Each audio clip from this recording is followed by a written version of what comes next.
Došao neki 80-godišnji dedica u bolnicu, trebao nešto da operiše i kaže njemu sestra da se on skine. Kad se skine, ona pogleda dole kad ono jako veliki komad. Kaže ona, opa dedo, to je bila prava stvar, a? Dete moje, pa nije to ništa.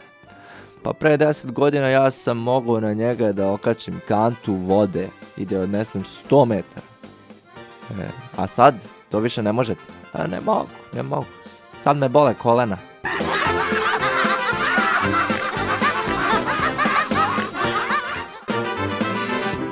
Otišao mu je kod doktora.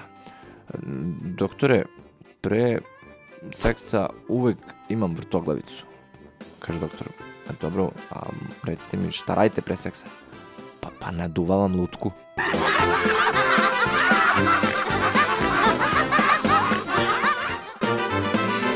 Radila Plavuša kao policajka i dobija ona menstrualni ciklus u pola posla, pošto nije smela da napusti radno mesto, ona pozove stanicu i zatraži zamenu. Tek posle 3 sata stiže kolega da je zamenila mrtav pijan. Kaže ona, pa čoveče, pa što si tako pijan? Jaj, ćuti, žena, pa ti kad si javila da si dobila ciklus, pa prvo je šef naručio turu svima, pa je zamenik šefa, pa je načelnik naručio turu, pa sekretar.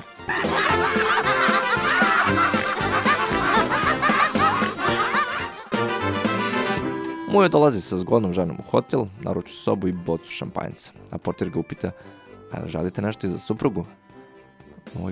Mujo se zamisli, kaže, pa nek ide život, aj daj mi jednu razglednicu sa markicom.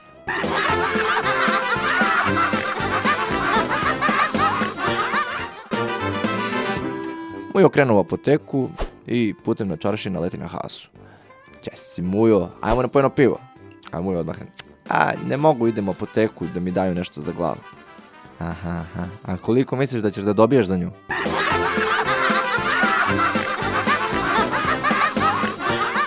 Prijavi se na kanal za još viceva. Budi aktivan, ostavljaj komentare i šalje vicevi, bit ćeš sa mnom u videu. Budi aktivniji od ostalih članova i čeka te besplatna majica, ako postaneš radnik meseca.